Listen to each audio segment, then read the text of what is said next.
Shalom, berjumpa kembali dalam Renungan Harian Gereja-Gereja Kristen Jawa, Klase Semarang Timur, edisi hari Sabtu 12 Agustus 2023. Sebelum merenungkan sabda firman Tuhan, mari kita berdoa. Allah Bapa di surga, kami datang kepadamu, kami mengucap syukur atas kasih setia Tuhan dalam kehidupan kami. Pada saat ini bersama-sama kami akan mendengarkan sabdamu. Mampukanlah kami untuk melakukan kehendak-Mu. Dalam nama Tuhan Yesus kami berdoa. Amin. Bapak, Ibu, dan Saudara yang dikasihi oleh Tuhan, bacaan sabda Tuhan di dalam kitab Kejadian pasal 37 ayat yang ke-7 sampai yang ke-8. Tampak kita sedang di ladang mengikat berkas-berkas gandum. Lalu bangkitlah berkasku dan tegak berdiri.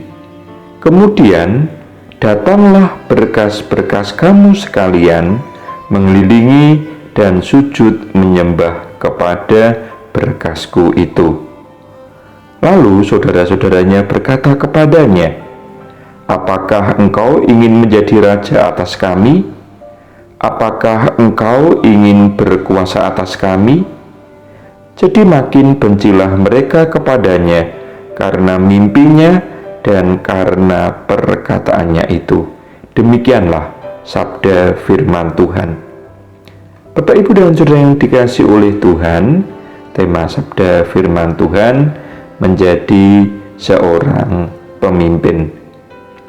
Saudaraku, saat saya sekolah pada tingkat SD, SMP, SMK, selalu ada pemilihan ketua kelas ketika memasuki tahun ajaran baru. Bapak Ibu guru bertanya siapa yang mau menjadi pemimpin atau ketua kelas. Para siswa pada tidak mau menjadi ketua kelas. Pada akhirnya saya dipilih menjadi ketua kelas. Saudaraku, ketika kita ditunjuk sebagai seorang pemimpin, pasti banyak tantangan, rintangan, masalah, dan lain sebagainya. Bahkan tugas dan tanggung jawab seorang pemimpin itu sangat besar karena memimpin semua anggotanya.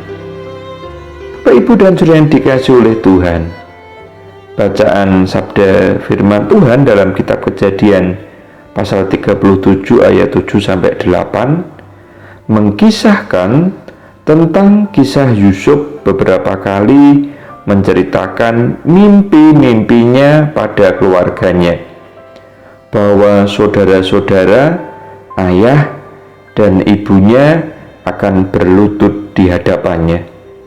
Tentu saja para saudaranya marah, benci, dan berkata kepadanya, "Apakah engkau ingin menjadi raja atas kami? Apakah engkau ingin berkuasa atas kami?"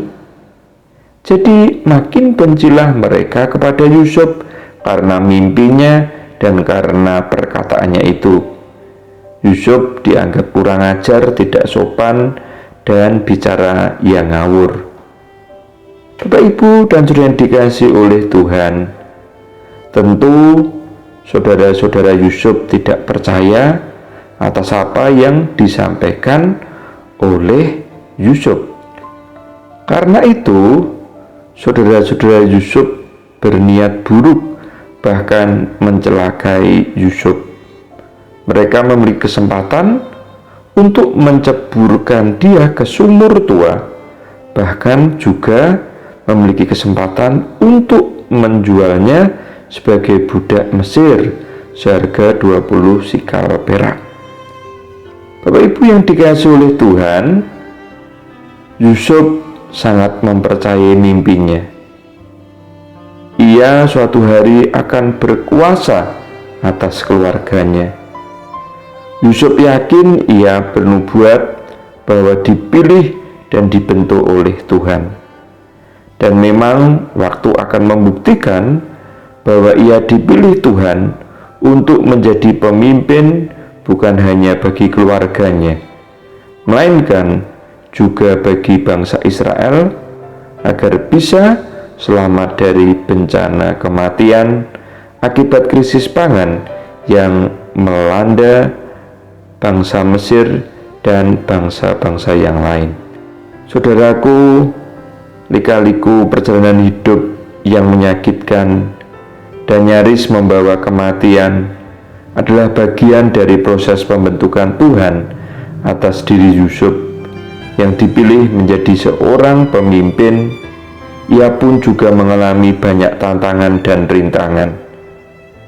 Maka refleksi dalam kehidupan kita, apakah kita siap menjadi seorang pemimpin?